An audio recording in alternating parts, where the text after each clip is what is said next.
pessoal, sejam bem-vindos a mais um episódio do Rising Sharks.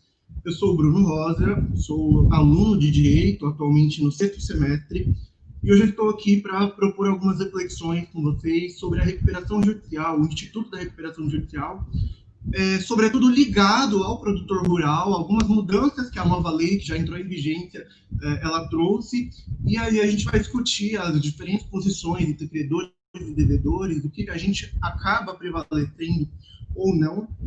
E aí, quando a gente fala de recuperação, eu não posso deixar de mencionar principalmente o artigo 47, que é o que introduz a parte da recuperação judicial dentro do nosso ordenamento jurídico. Então, dentro da Lei 11.111 de 2005, que foi recentemente alterada, a gente vai ter aí uma breve explicação de quais seriam os objetivos da recuperação judicial. E aí, como vocês podem ver na tela, ela tem por objetivo viabilizar a superação da crise econômico-financeira do devedor, a fim de permitir a manutenção de três coisas, que é a fonte produtora, o emprego dos trabalhadores e o interesse dos credores. E aí a gente viabiliza também a preservação da empresa, sua função social, e aí estimula a atividade econômica. Então, basicamente, essa é o que o legislador quis fazer com os objetivos, o que o legislador quis dizer, olha só, a gente vai prever um instituto, a gente vai prever um mecanismo judicial capaz de salvar uma empresa de uma crise. E esse instituto é a recuperação. E aí a gente tem várias vertentes, várias teorias que vai dizer sobre cada palavrinha desses artigos, a gente vai ter algumas interpretações que a gente vai ver ao longo desse vídeo.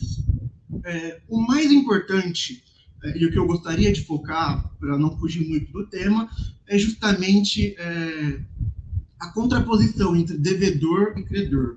Por um lado, a gente tem um devedor que já está insolvente, que ele não tem mais condições ali de continuar essa empresa, e aí ele busca o aparato judicial para tentar se reerguer, tentar se soerguer economicamente.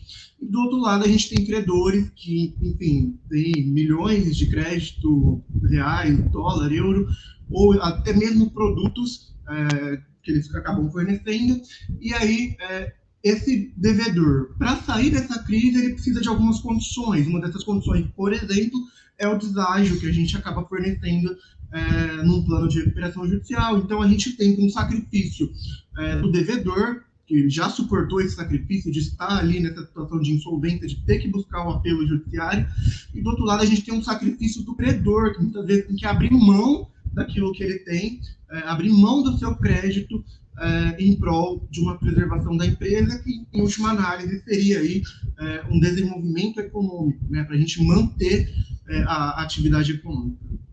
E aí, a partir disso, a gente pode pensar que a recuperação, para você chegar num ponto de ter que requerer uma recuperação judicial, a gente precisa, então, pensar em quais seriam os requisitos, o que eu preciso, no mínimo, fazer para pedir uma recuperação, para poder se valer de uma recuperação judicial.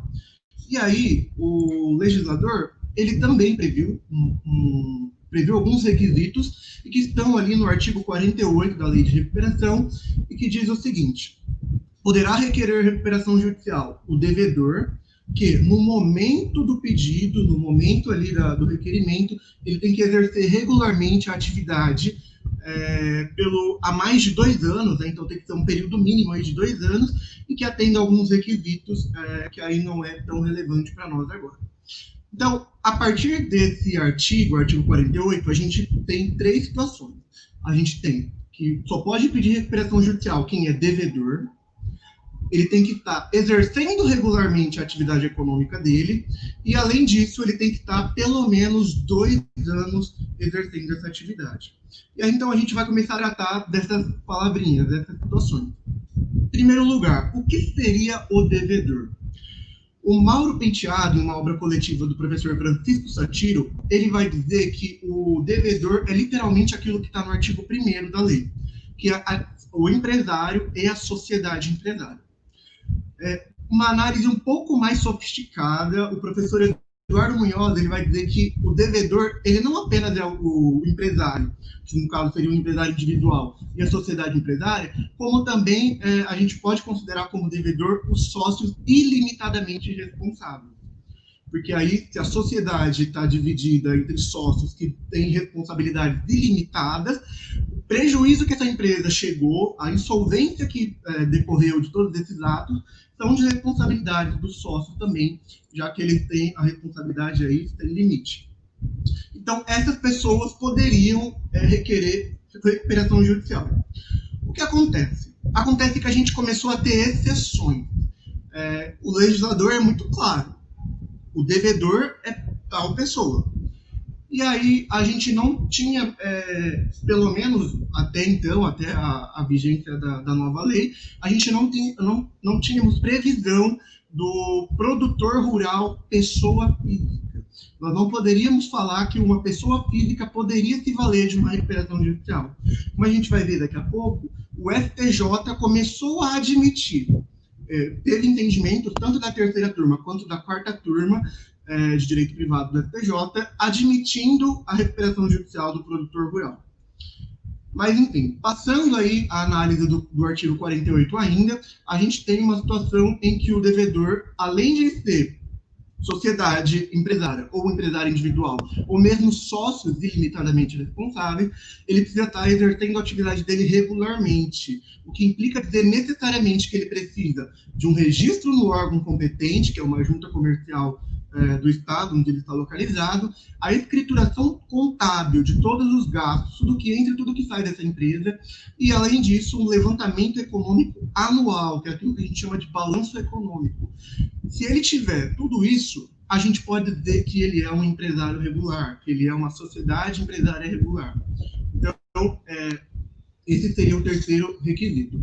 O segundo requisito, desculpa. O terceiro requisito diz respeito ao tempo que essa empresa precisa estar em atividade para poder se valer de uma recuperação.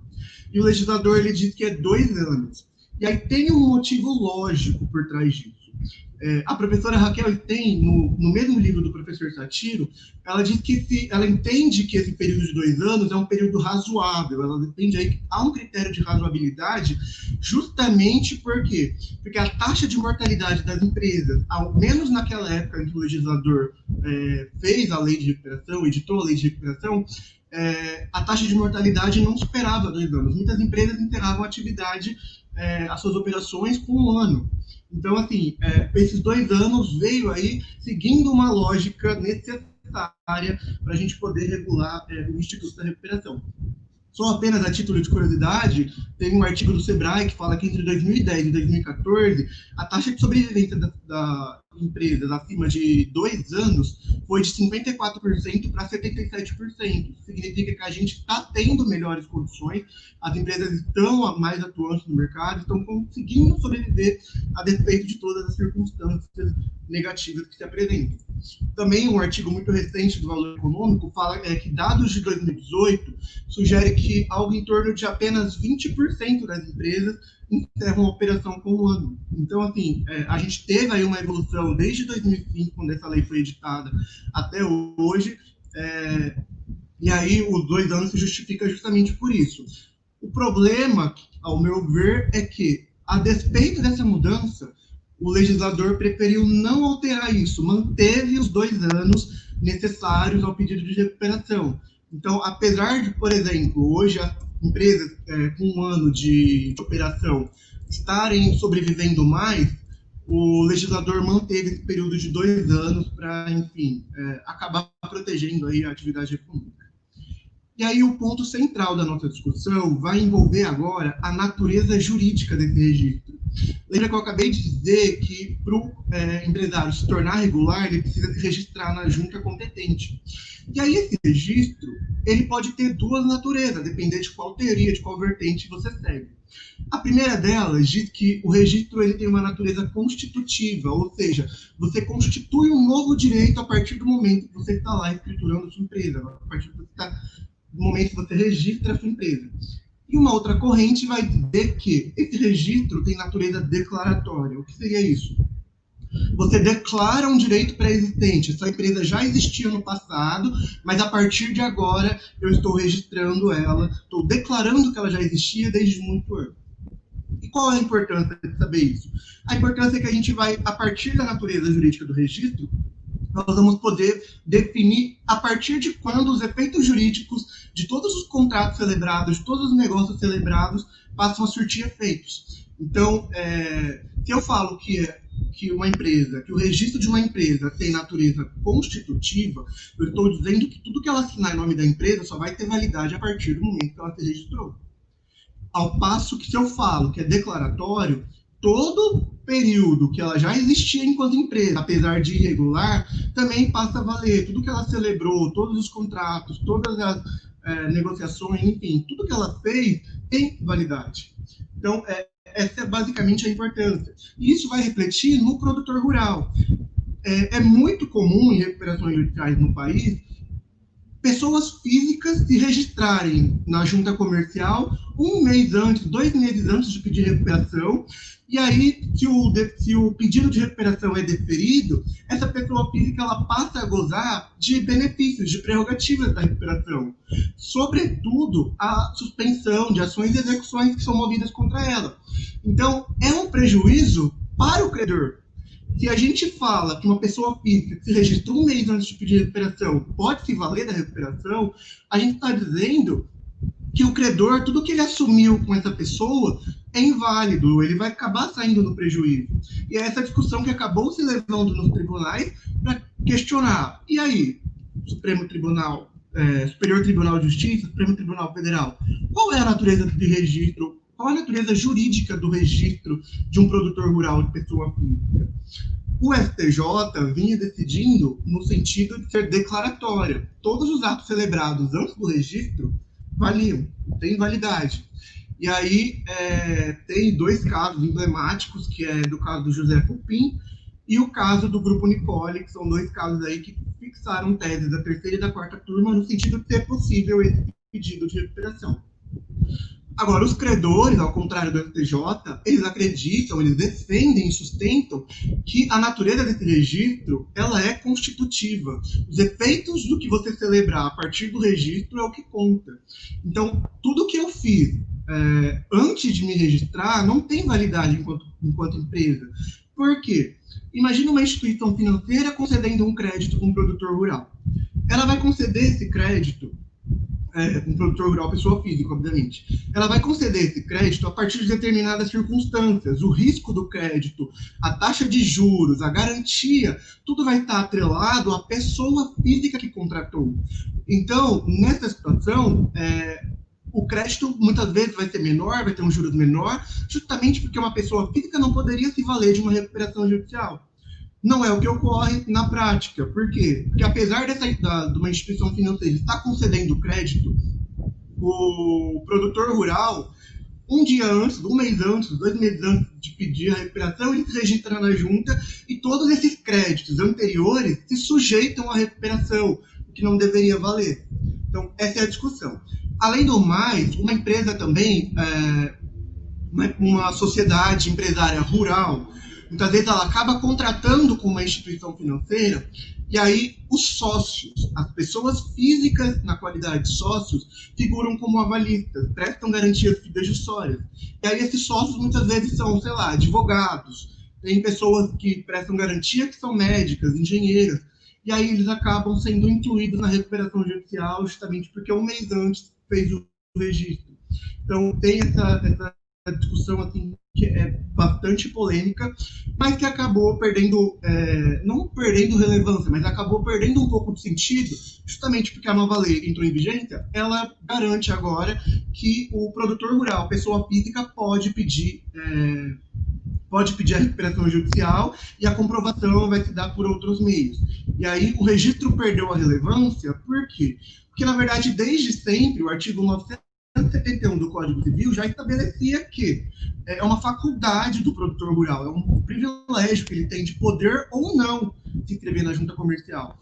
Então, o legislador, como forma de proteger esse negócio, como forma de proteger essa atividade econômica, passou a permitir, então, que o produtor rural, pessoa física, passe a se valer da recuperação. E aí, com isso, veio algumas outras normativas, né, algumas outras regras, que os créditos sujeitos agora são aqueles exclusivamente ligados à atividade rural. Ou seja, esses créditos precisam estar devidamente escriturados, daí a necessidade de ser um empresário regular.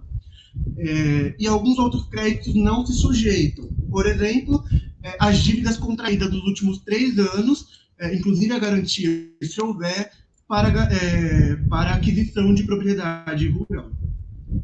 Ainda assim, eu questiono. A gente, mesmo com essa aprovação da nova lei, me parece que a gente ainda está mantendo, a gente está prezando aí pela manutenção da insegurança jurídica. Por quê?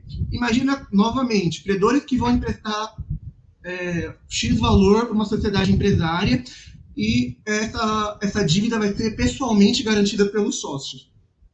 E aí, ato contínuo, esses sócios se registram como produtores rurais e depois, 2 anos depois, por exemplo, pedem recuperação. O crédito vai se sujeitar? Como fica a garantia fidejussória? O credor não vai poder executar essa garantia?